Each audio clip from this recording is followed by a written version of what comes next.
Everyone, welcome to सीख study smartly. मैं हूं बलजिंदर सिंह। एक बार फिर से आप लोगों का स्वागत करता हूं आपके अपने यूट्यूब चैनल सीख स्टडी स्मार्टली के ऊपर। तो डियर फ्रेंड्स, सभी बच्चे चैनल को सब्सक्राइब कर लेना। तो आज आपके मतलब की एक बहुत ही इंपॉर्टेंट न्यूज है कि आप सभी को पता होगा 25 जो अभी जुलाई है ना अपना, तो जुलाई के अंदर 25 जुलाई को हमारा नेट CSIR का एग्जाम होता है, जो एनटीए के द्वारा ही कंडक्ट करवाया जाता है। 2 दिन पहले आपका एग्जाम कंडक्ट किया गया था, लेकिन उसके मामले में अगर मैं बताऊं तो आपको वो पेपर भी आपका लीक हो चुका है। ऑनलाइन मोड पे पेपर हुआ था, तो फिर से जो नेट एग्जाम है आपका वो लीक हो चुका है। यूजीसी नेट का एग्जाम नहीं मैं बात कर रहा, किसकी बात कर रहा हूं, CSIR नेट के बारे में बात कर रहा हूं। लेकिन बात ध्यान देने वाली यही है कि दोनों एग्जाम है वो एनटीए के द्वारा ही कंडक्ट करवाए जाते हैं, तो इसलिए हमारे लिए ये इंपॉर्टेंट न्यूज बन जाती है। मैं आपको दिखा देता हूं कि हुआ क्या है। अभी देखो, UGC NET CSIR NET exam, CM Yogi के एंटी पेपर लीक कानून की चुनौती। मतलब सीएम योगी के द्वारा जो भी मतलब पेपर को लीक होने से बचाने के लिए कुछ रूल रेगुलेशन बनवाए गए थे। ये जो न्यूज है आपकी, ये हमारी मेरठ यूनिवर्सिटी का खुलासा किया गया यहाँ पर। मेरठ की इस यूनिवर्सिटी में हुआ है नकल, खुलेआम नकल, और इसके खुलासे के बारे में ये न्यूज है। और ये यूपी की न्यूज है, ठीक है, यूपी की न्यूज है। तो देखते हैं कौन सी न्यूज है, किस तरीके से है। देखो यहाँ पर सबसे पहले ना आपके सामने जो न्यूज है वो क्या है, मैं आपको दिखाना चाहता हूं कि यूजीसी नेट CSR नेट है जो आपका सेंधमारी, यानी कि यहाँ पर जो सुभारती यूनिवर्सिटी थी उसके अंदर छापेमारी करी गई थी। ठीक है, छापेमारी करने के बाद आपके सामने ये न्यूज निकल करके आई है कि मेरठ का सुभारती यूनिवर्सिटी भी इस प्रकार इस बार परीक्षा का केंद्र बना था। यानी कि इस बार पहली बार एग्जाम सेंटर बनाया गया था CSIR नेट वाला। और यहाँ पर जो एसटीएफ थी, यूपी की एसटीएफ थी, यानी कि एसटीएफ एक फोर्स है जिन्होंने मतलब एक तरीके से एनटीए के साथ जुड़ा हुआ है। तो जो छापेमारी कर रहा है, यानी कि जो चेकिंग करता है, एक फ्लाइंग बोल देते हो ना कि एग्जाम देते टाइम फ्लाइंग आ गई, तो वही एसटीएफ था। उन्होंने क्या किया यहाँ पर, जब एग्जाम हो रहा था ना उस टाइम पर यहाँ पर एक एनीडेस्क टूल होता है जिसका यूज किया था। देखो, एनीडेस्क टूल बहुत ही अच्छा टूल है एक तरीके का। यहाँ से इस टाइप का टूल होता है, यहाँ से हम किसी भी दूसरे लैपटॉप या कंप्यूटर के साथ हम क्या कर सकते हैं, अपने लैपटॉप को जोड़ सकते हैं। और साथ ही साथ अगर आप बात करें कि एक लैपटॉप से दूसरे लैपटॉप को हैंडल किया जा सकता है विदाउट, जैसे मान लो एक, मैं आपको समझा देता हूँ एनीडेस्क होता क्या है। यहाँ पर क्या होता है कि मान लो एक स्टूडेंट का लैपटॉप है, ठीक है, इधर एक मान लो सर्वर रूम का लैपटॉप है। सर्वर रूम यानी कि जहां से एनटीए जब भी पेपर लेता है ना, जिस यूनिवर्सिटी के अंदर पेपर लिया जाता है तो वहां एक सर्वर रूम होता है, वहां से सारे पीसी हैंडल किए जाते हैं।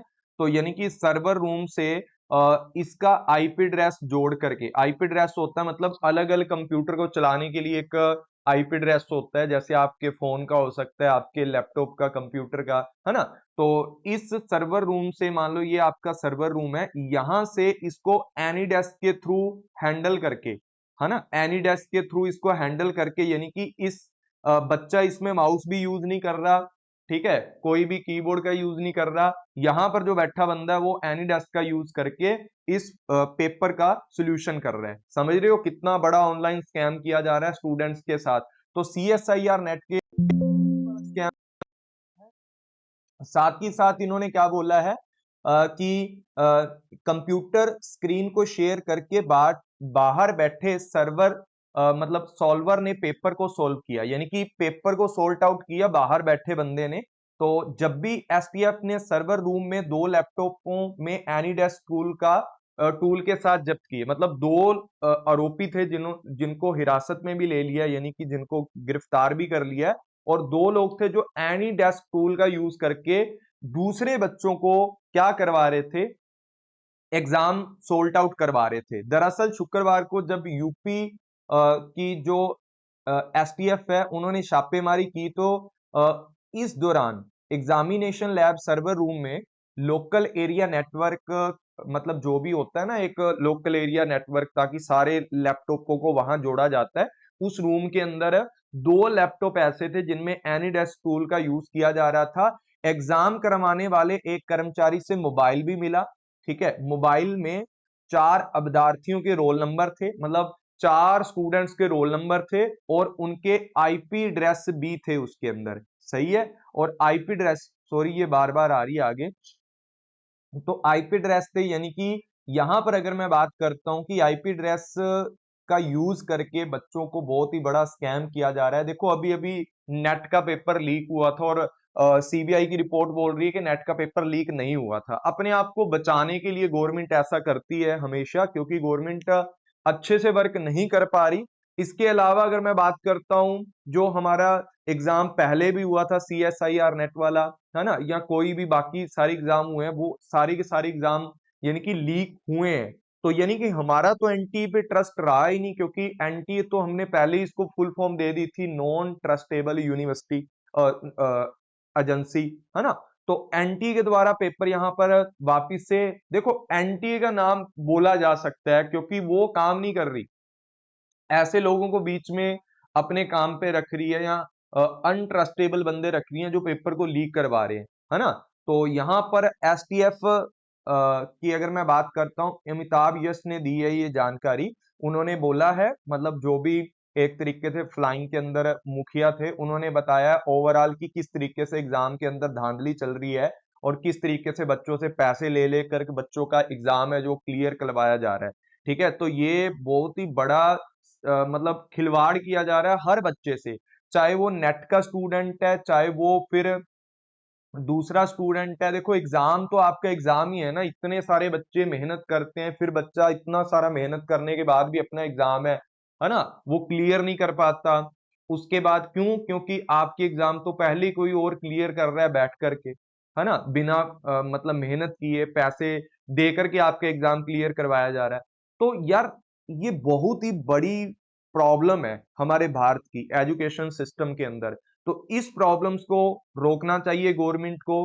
ठीक है, आपको क्या लगता है कि एग्जाम है जो ऑफलाइन होना चाहिए या ऑनलाइन? क्योंकि देखो मेरे हिसाब से जो ऑनलाइन एग्जाम होता है ना, उसके अंदर अगर ऐसा स्कैम होता है ना, अगर तो टाइम टू टाइम पकड़ा जाए तो पकड़ा जाए। ठीक है, ऑफलाइन के अंदर भी आपको पता है इस बार नेट का एग्जाम हुआ है, तो क्या पता पूरी की पूरी बच्चे की सीट बदल दी जाए, है ना, जिसके ऊपर ओएमआर सीट है वो बदल दी जाए, बच्चे की पूरी सीट। तो कुछ भी हो सकता है मेरे भाई। यहाँ पर जो ऑनलाइन एग्जाम है वो भी मुझे लगता है कि सेफ नहीं है। ऑफलाइन थोड़ा सेफ हो सकता है, लेकिन इस बार एग्जाम करवाया था इतने साल के बाद, 3-4 साल के बाद एनटीए के द्वारा ऑफलाइन एग्जाम, उसके अंदर भी देखो नेट का एग्जाम पहले ही क्या हो चुका है, लीक हो चुका है। और सुनने को ये आया कि 5-5 हजार के अंदर बच्चों का पेपर लीक किया गया था। तो टेलीग्राम ग्रुप का स्क्रीनशॉट देखा होगा आप सभी ने। तो ये बहुत ही बड़ी प्रॉब्लम है, और काफी सारे बच्चे ये बोल रहे थे सर एग्जाम अगस्त के अंदर होगा कि नहीं होगा, है ना। देखो मुझे लगता है कि एग्जाम अगस्त में नहीं होना चाहिए, मेरा जो ओपिनियन है, क्योंकि देखो अगर अभी सीएसआईआर नेट का पेपर हुआ है ना, अभी सीएसआईआर नेट का पेपर हुआ है, अगर वही लीक हो गया इतनी हाई लेवल कमेटी बनाने के बाद भी, देखो पेपर किसने लिया है?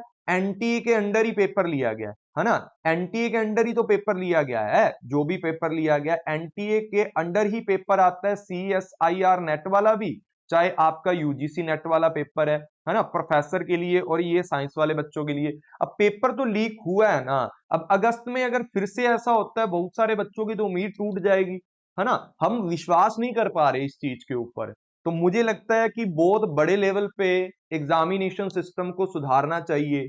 ठीक है, काफी सारे बच्चों के साथ बहुत ज्यादा गलत हो रहा है, तो सारे ही बच्चों के साथ हो रहा है जिनको बार बार बेचारे फेलियर का सामना कर रहे हैं, हालांकि उनका क्या पता एग्जाम क्लियर हो। और जब बच्चे, मान लो 100 बच्चा एग्जाम क्लियर कर रहे हैं, ठीक है, अब देखो जो बच्चे ने काफी मेहनत करी थी, वो बच्चा 100 बच्चा यानी कि वो 102 नंबर पे आ रहा है, और यहां पर 2 बच्चे ऐसे थे जिन्होंने पैसे दे के एग्जाम क्लियर किया है। तो इन जो 102 नंबर वाले हैं, यानी कि 101 और 102 नंबर वाला बच्चा है ना, उसकी तो मतलब पूरी मेहनत बेकार चली गई ना, क्योंकि दो बच्चों ने यहां पैसे दे के एग्जाम क्लियर करवाया है। ठीक है ना।